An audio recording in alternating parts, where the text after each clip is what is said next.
Hello दोस्तों, मैं नेहा हाजिर हूँ एक पौराणिक कथा लेकर। लक्ष्मण जी का त्याग। लक्ष्मण जी की कथा के बिना श्री राम कथा पूर्ण नहीं है।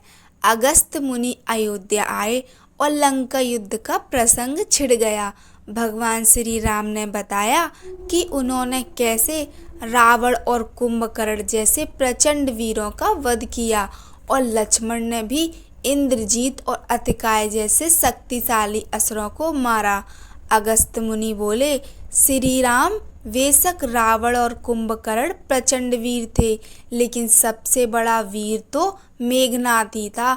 उसने अंतरिक्ष में स्थित होकर इंद्र से युद्ध किया था और बांधकर लंका ले आया था। ब्रह्मा ने इंद्रजीत से दान के रूप में इंद्र को मांगा, तब इंद्र मुक्त हुए थे। लक्ष्मण ने उसका वध किया, इसलिए वे सबसे बड़े योद्धा हुए। श्री राम को आश्चर्य हुआ, लेकिन भाई की वीरता की प्रशंसा से वह खुश थे। फिर भी उनके मन में जिज्ञासा पैदा हुई कि आखिर अगस्त मुनि ऐसा क्यों कह रहे हैं कि इंद्रजीत का वध रावण से ज्यादा मुश्किल था। अगस्त मुनि ने कहा, प्रभु इंद्रजीत को वरदान था कि उसका वध वही कर सकता था जो 14 वर्षों तक ना सोया हो, जिसने 14 साल तक किसी स्त्री का मुख ना देखा हो और 14 साल तक भोजन ना किया हो। श्री राम बोले, परंतु मैं वनवास काल में 14 वर्षों तक नियमित रूप से लक्ष्मण के हिस्से का फल फूल देता रहा। मैं सीता के साथ एक कुटी में रहता था, बगल की कुटी में लक्ष्मण थे। फिर सीता का मुख भी ना देखा हो और 14 वर्षों तक ना सोए हों, ऐसा कैसे संभव है। अगस्त्य मुनि सारी बातें समझकर मुस्कुराए। प्रभु से कुछ छुपा है भला। दरअसल सभी लोग सिर्फ श्री राम का गुणगान करते थे, लेकिन प्रभु चाहते थे कि लक्ष्मण के तप और वीरता की चर्चा भी अयोध्या के घर घर में हो। अगस्त्य मुनि ने कहा, क्यों न लक्ष्मण जी से पूछा जाए। लक्ष्मण जी आए। प्रभु ने कहा कि आपसे जो पूछा जाए उसे सच सच कहिएगा। प्रभु ने पूछा, हम तीनों 14 वर्षों तक साथ रहे, फिर तुमने सीता का मुख कैसे नहीं देखा। फल दिए गए फिर भी अनाहारी कैसे रहे और 14 साल तक सोए नहीं, यह कैसे हुआ। लक्ष्मण जी ने बताया, भैया, जब हम भाभी को तलाशते ऋष्यमुख पर्वत गए तो सुग्रीव ने हमें उनके आभूषण दिखाकर पहचानने को कहा। आपको स्मरण होगा, मैं तो सिवाय उनके पैरों के नुपुर के कोई आभूषण नहीं पहचान पाया था, क्योंकि मैंने कभी भी उनके चरणों के ऊपर देखा ही नहीं। 14 वर्ष नहीं सोने के बारे में सुनिए।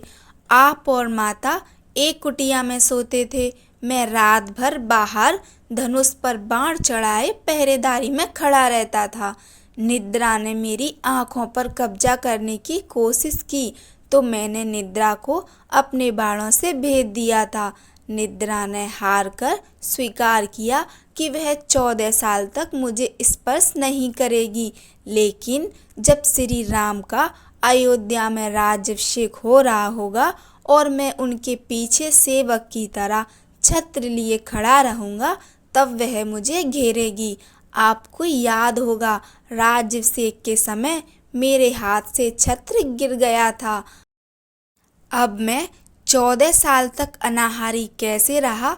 मैं जो फल फूल लाता था, आप उसके 3 भाग करते थे। एक भाग देकर आप मुझसे कहते थे, लक्ष्मण, फल रख लो। आपने कभी फल खाने को नहीं कहा। फिर बिना आपकी आज्ञा के मैं उसे खाता कैसे। मैंने उन्हें संभाल कर रख दिया। सभी फल उसी कुटिया में अभी भी रखे होंगे।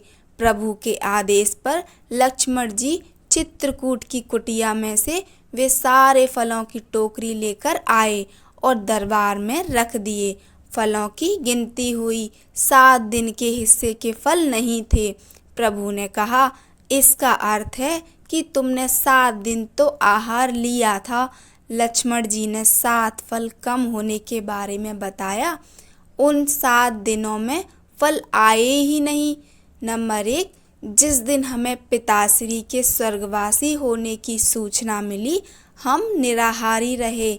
नंबर 2, जिस दिन रावण ने माता सीता का हरण किया, उस दिन फल लाने कौन जाता।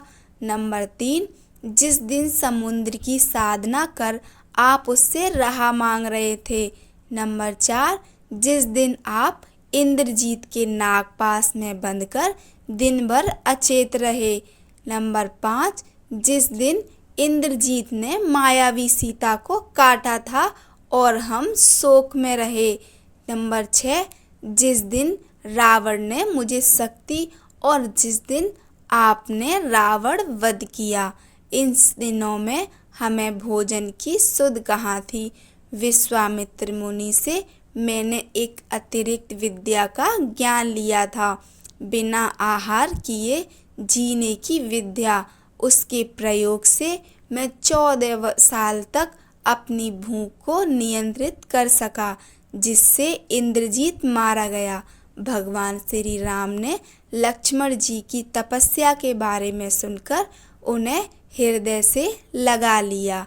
जय श्री राम, जय श्री लक्ष्मण। वीडियो अच्छी लगी हो तो लाइक कीजिए, चैनल को सब्सक्राइब कीजिए। धन्यवाद। जय श्री राम।